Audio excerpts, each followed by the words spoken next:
The suffering due to our human condition has long been accepted as a foregone obligation and an accepted part of life. From ancient times in our struggle to survive, we have not alleviated famine, disease, war, poverty, and suffering.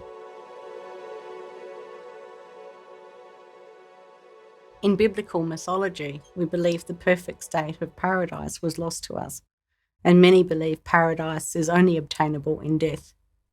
In addition to that, is also entwined in our society the belief our economies and cultures are also limited and even preserved by the Darwinian survival of only the fittest and thus worthy. To expand on those beliefs, we must accept that some are born with less expectations for a fulfilled life. We readily accept war exists as a part of life. We tolerate appalling behaviour from very wealthy because the fittest parameters define money as making us fit.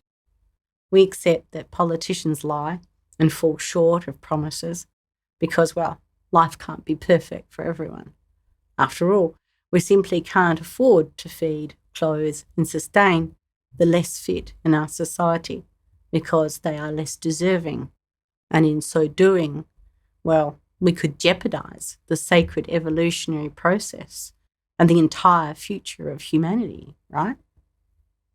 The myth of scarcity is deep-rooted from the beginning of time in our very DNA and genetic memory, and it has allowed us to allow the narrative that only the fittest survive and a better world is simply unobtainable. Look around at Ukraine and yet another nutcase terrifying the world.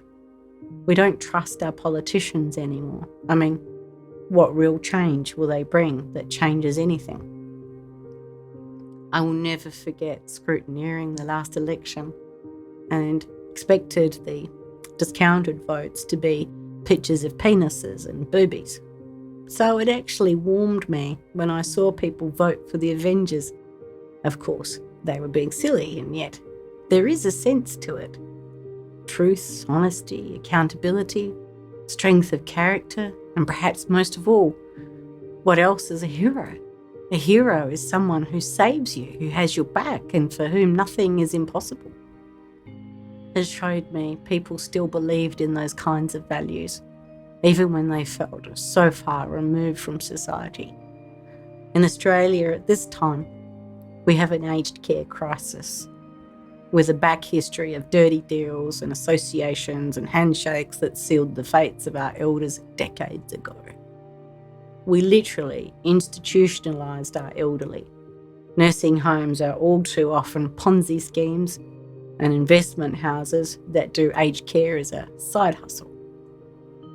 30 billion sits in the aged care bond scheme, and we budget baked beans for them in pissy corridors with exploited workers and an over-casualised workforce. Why aren't we more outraged?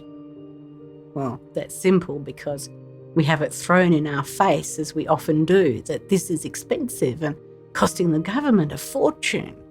Be grateful for what you have because you could be less fortunate and live somewhere like Ukraine. In the disability world, the NDIS was brought out and hailed as a triumph. Privatisation of the disability sector was done with such fanfare. People believed it would be the greatest thing since Medicare. Perhaps it will, and for some it truly has been. I think it has great potential. The Coalition has tried repeatedly to sneak through new legislation that risks the future of the NDIS. People's plans are being slashed, and supports are at dangerous levels for so many, placing huge burdens on providers in moral liability situations to give assistance or place their participant in harm's way. So, hospitals become overloaded, and it is the only place they can go and be safe when underfunded. It is lauded that the NDIS costs way too much. The word burden has even been used. Yet, money gouging is huge. I've seen shower chairs that cost $32,000 and weren't fit for purpose and were very dangerous for the carers to use. I've seen workers turn up with home detention tags Plans wasted, underfunded, underutilised and mismanaged. Mothers of disabled children told they can't have enough money to look after their children and should just hand them over. People asked if their legs will grow back, and the trauma caused by proving your disability every year. The wastage on money for reports is just, well, silly. Not to mention the trauma and moral injury they are causing the people they are supposed to protect. A scheme designed to make life more accessible, which is innately inaccessible. Staff in this industry are expected to do more and more with less and less training. Some providers are registered and some aren't. Those who aren't don't have any requirements for first aid worker screening or other qualifications. So as you can imagine, it's quite an earner to exploit staff, especially again the new immigrants, flog them cheap and charge the top rate. I mean, from a business sense, it makes sense, right? The NDIS has created a system that encourages the exploitation of participants, in my opinion. The main model that will be left will be this one because their businesses don't have to pay for audits and have training and do checks and employ staff who are qualified and pay them. Some unexpected providers have been forced out. I'm surprised by the lack of vision from the designers of this service. Seems the cost-cutting corners and unscrupulous providers will thrive, and all the effort that came after the productivity report will have served just to recreate a wheel and strengthen what was wrong in the last system. But where is the safeguarding for the other 90% in this country who aren't on the NDIS? Are states offloading responsibility for disability onto the federal government, which only serves 10% of the disabled population? Staff shortages like never before. An underutilised, undervalued, entirely fed-up workforce, looking after people who have also lost sight of their dreams of living the best life they can. For far too long in society, the poor, the vulnerable, the elderly, disabled and unemployed or mentally ill have been seen as burdens. In a world of scarcity or perceived scarcity, we have to protect our own first, right? I mean, feeding all those people, won't it mean less for us? Well, Darwin never said anything about survival of the fittest. In fact, he spoke of survival of the kindest, and that those with the most kindness and compassion would prevail and prosper. From the first industrial revolution in 1771 to now, our journey can be charted alongside it in such a way as we gained technology and innovation, we gained the ability to shape our own world. From industrial machines to steam, iron and railways and the telegraph, we went to electricity, steel and global markets, then cars and plastic and mass production to our current age, which is information technology and communication. We have begun to master our environment and are standing on the precipice of a fifth revolution.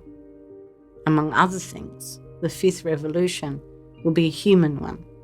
The next revolution will be about humanity, purpose and inclusivity, with conscious organisations in favour of the psychopathic corporations and culture previously. A new lifestyle will emerge with reduction on inequality and the common aspiration for a good life. We will see the dematerialisation of GDP. Not only will our environment be about sustainability, so will our lives, our work and our corporations.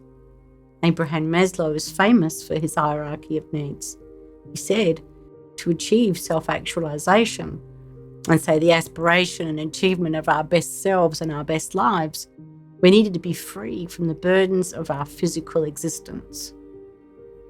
We needed shelter and to be safe, not in the middle of a war zone or a hostile environment. We need family, connection and fulfilment of our social needs.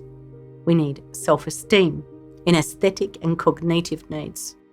And then, when we have those things, We are free to evolve and change and be better and nicer people.